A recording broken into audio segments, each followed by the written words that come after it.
Assalamualaikum warahmatullahi wabarakatuh. Perkenalkan, nama saya Khairunisa Azahra dengan NIM 250209500032 dari kelas PTKB tahun 2025. Pada video kali ini saya akan menjelaskan mengenai materi matematika diskrit dengan topik fungsi dan komposisi himpunan.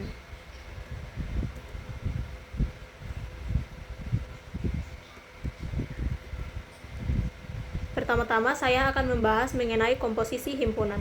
Jadi pada komposisi itu terbagi menjadi dua, yakni komposisi relasi dan juga komposisi fungsi. Pertama saya akan menjelaskan dulu mengenai komposisi relasi. Jadi komposisi relasi itu kita misalkan bahwa ada 3 himpunan, yakni himpunan A, B, dengan C. Himpunan A ke B itu kita misalkan sebagai R, sedangkan himpunan B ke C itu kita misalkan sebagai S. Jadi kalau misalnya kita menyebutkan komposisi R dan S itu kita akan menotasikan dengan seperti ini, lambang ini. Jadi di sini saya memberikan contoh bahwa di sini kan ada 3 himpunan. A anggotanya 1, 2, 3, B anggotanya 2, 4, 6, 8, C anggotanya itu STU. Jadi relasi antara R itu 1, 2, 1, 6, 2 dan 4, 3 dan 4 dan seterusnya. Sedangkan relasi pada S atau B dengan C yaitu 2U, 4S, 4T dan seterusnya.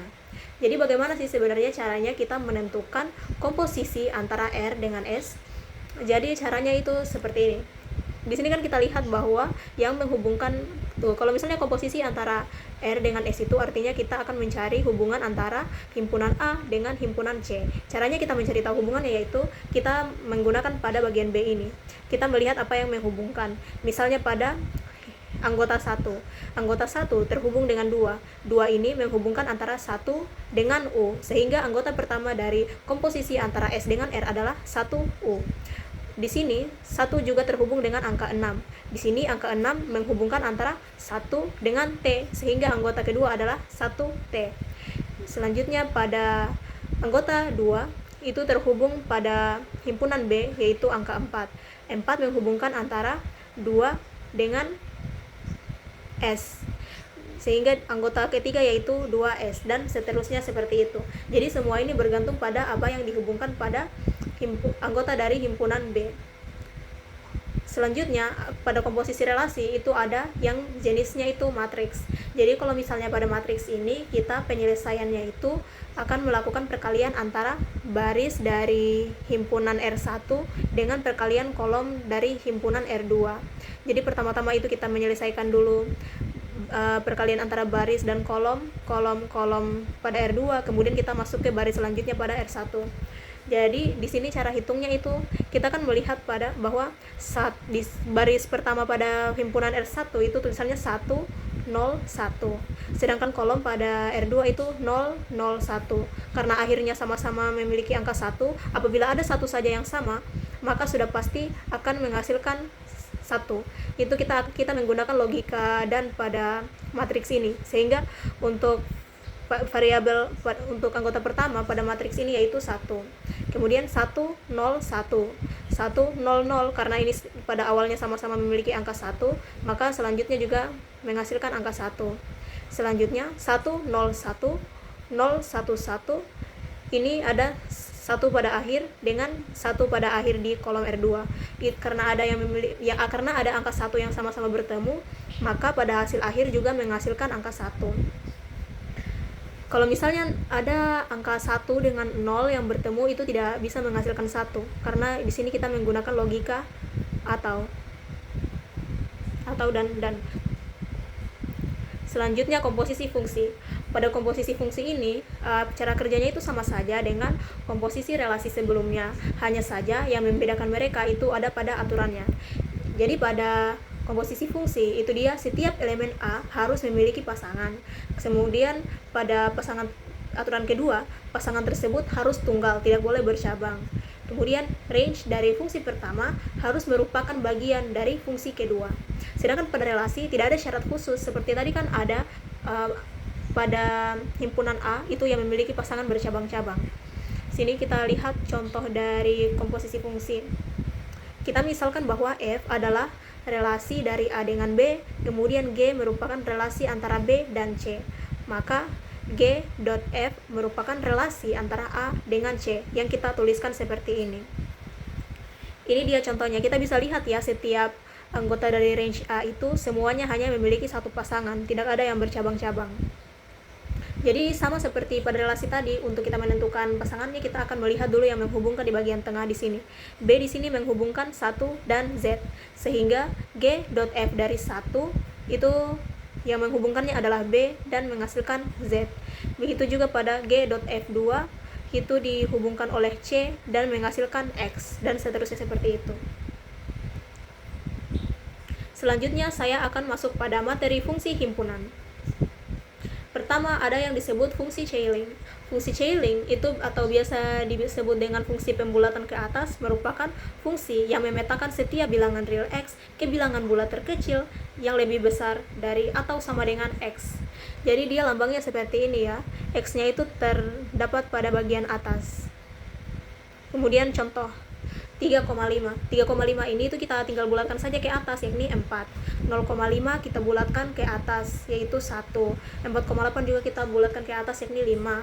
Contohnya juga ini pada bilangan negatif 3,5. Kalau kita bulatkan ke atas itu bukan negatif 4, karena negatif 4 itu lebih kecil daripada negatif 3,5, sehingga yang lebih besar itu adalah negatif 3. Seperti itu memang aturannya kalau pada bilangan negatif. Sedangkan fungsi floor itu kebalikan dari fungsi Cayley tadi. Kalau fungsi Cayley tadi kita membulatkan ke atas, maka pada fungsi floor ini kita akan membulatkan ke bawah. Lambangnya seperti ini, dia X-nya terletak pada bagian bawah. Jadi kalau tadi 3,5 menghasilkan 4, maka pada fungsi floor ini dia menghasilkan 3. 3,5 kita bulatkan ke bawah menjadi 3. 0,5 kita bulatkan ke bawah menjadi 0. 4,8 sekalipun dia mendekati angka 5, tetap kita bulatkan ke bawah, yakni 4.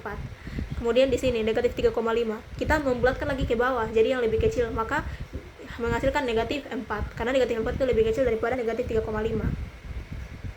Selanjutnya ada fungsi yang bernama fungsi modulo. Fungsi modulo merupakan fungsi yang menghasilkan sisa pembagian dari dua bilangan bulat. Rumusnya itu ya seperti pada pembagian biasa, yakni A per N, tetapi di sini kita akan menulis sisanya, yang mana A sama dengan N kali Q ditambah R. Jadi di sini ada contohnya, yaitu 7 mod 3 atau 7 dibagi 3. Jadi kan kalau misalnya dalam pembagian bersusun itu 7 dibagi 3 itu sama dengan 2 kali 3, 6. 7 dikurang 6 maka menghasilkan 1. Nah, 1 inilah yang menjadi sisanya, kemudian kita masukkan di sini. Nah, kemudian di sini 7 sama dengan 3 dikali 2 ditambah 1, sesuai dengan yang ini. Selanjutnya pada 10 mod 5 atau 10 dibagi 5. 10 dibagi 5 itu kan habis ya. 10 dibagi 5, 2. 2 kali 5 10. 10 kurang 10 sama dengan 0. Karena 0, ya sudah hasilnya sama dengan 0. Begitu pula seterusnya. Selanjutnya saya akan menjelaskan mengenai fungsi rekursif. Fungsi rekursif merupakan fungsi yang didefinisikan dengan menggunakan dirinya sendiri. Dalam pemrograman matematika diskrit, rekursi terjadi ketika sebuah fungsi memanggil dirinya sendiri dalam tubuh fungsi tersebut untuk menyelesaikan masalah yang lebih besar dengan memecahnya menjadi sub masalah yang lebih kecil. Jadi seperti ini ya contohnya. Kalau misalnya N sama dengan 0, maka basisnya itu adalah 1. Jadi ini sebenarnya cara pengerjaannya itu seperti bilangan faktorial biasa itu ya, cuma memang disebut saja fungsi rekursif. Sementara kalau misalnya angkanya itu lebih dari 0, maka kita akan menggunakan rumus N kali N kurang 1 faktorial. Seperti ini contohnya cara pengerjaannya. Intinya sebenarnya kalau misalnya kita menggunakan hitung-hitungan itu sama saja dengan faktorial, tetapi caranya saja yang berbeda, tapi logikanya sama. Jadi di sini 5 faktorial. Di sini kita akan pecah menjadi 5 kali 5 kurang 1 faktorial alias 4 faktorial. 5 kali 4 faktorial. Kemudian 4 faktorialnya ini kita pecah lagi menjadi 4 kali 3 faktorial. Lalu 3 faktorialnya kita pecah lagi menjadi 3 kali 2 faktorial dan seterusnya sampai kita mendapatkan 0 faktorial, yaitu 1. Seperti yang dijelaskan di basis sebelumnya, apabila 0 faktorial maka hasilnya adalah 1. Kemudian setelah kita menemukan semua hasil-hasil ini, kita masukkan kembali angka-angkanya. 0 faktorial sama dengan 1, maka 1 faktorial sama dengan 1 kali hasil dari 0 faktorial, yakni 1. Kemudian 2 faktorial sama dengan 2 kali hasil dari 1 faktorial, yaitu 1. 2 kali 1 sama dengan 2. Begitu terus sampai di 5 faktorial sama dengan 5 kali 4 faktorial, yang mana hasil dari 4 faktorial adalah 24, jadi 5 kali 24 sama dengan 120. Jadi hasil dari 5 faktorial adalah 120. Selanjutnya, pada fungsi rekursif itu ada yang namanya recurrence relasi. Di sini kalau misalnya X sama dengan 0, maka nilainya adalah 0. Sementara apabila lebih besar daripada 0, kita akan menggunakan persamaan yang ini. Jadi di sini misalnya kita akan mencari recurrence relasi dari A. Pertama, karena 2 ini merupakan lebih daripada 1, maka kita akan menggunakan rumus yang ini. Jadi F dari 2 sama dengan 2 kali F. 2 di sini sudah memang dari rumus ya. Kemudian kita masukkan N, yaitu 2 kurang 1 ditambah 2 pangkat 2. Bilangan X itu sendiri, maaf. Kemudian F bilangannya itu 2 sama dengan 2 kali F. 2 kali F, 2 kurang 1 yaitu 1 ditambah 2 pangkat 2 sama dengan 4. Jadi 2F1 tambah 4. Di sini kan masih ada F1. Kita harus mencari lagi F1-nya karena di sini F1-nya belum diketahui. Maka kita menghitung lagi menggunakan rumus yang sama tapi dengan angka yang berbeda, yakni kali ini angka 1. F1 sama dengan 2F1 dikurang 1 yang menghasilkan 0 ditambah 1 kuadrat yang menghasilkan 1. Kemudian di sini kita melihat bahwa ada 2F0. Pada basisnya kan kita sudah diberitahu bahwa apabila ada F0 maka hasilnya adalah 0 itu sendiri. Jadi kita sudah bisa memasukkan nilai 0 di sini sama dengan 2 kali 0. Jadi F1 sama dengan 2 kali 0 ditambah 1 sama dengan 0 ditambah 1, yakni 1. Kemudian kita memasukkan hasil F1 ini pada persamaan yang sebelumnya kita belum ketahui hasilnya, yaitu 2F1 tambah 4. Jadinya 2 kali 1 ditambah 4 sama dengan 2 tambah 4 dan hasil akhirnya adalah 6. Selanjutnya, jenis dari fungsi rekursif lainnya yaitu fungsi Fibonacci. Pada fungsi Fibonacci itu dia apabila n sama dengan 0 maka akan menghasilkan 0. Apabila n sama dengan 1 maka akan menghasilkan 1. Sedangkan apabila n itu lebih dari 1 maka kita akan menggunakan rumus ini. Ini sebenarnya mirip-mirip sama faktorial tetapi dia versi penjumlahan. Seperti ini contohnya, misalnya kita ingin mencari F4 Fibonacci yang bagian 4, maka F4 ini kita pecah dulu. F4 sama dengan, kita gunakan rumus ini, n kurang 1 ditambah n kurang 2 sama dengan 4 kurang 1, 3, 4 kurang 2, 2. Jadinya F3 ditambah F2. Kemudian F3 nya ini kita pecah lagi menjadi F3 kurang 1 yaitu 2 dengan F3 kurang 2 yaitu 1 sama dengan F2 ditambah F1.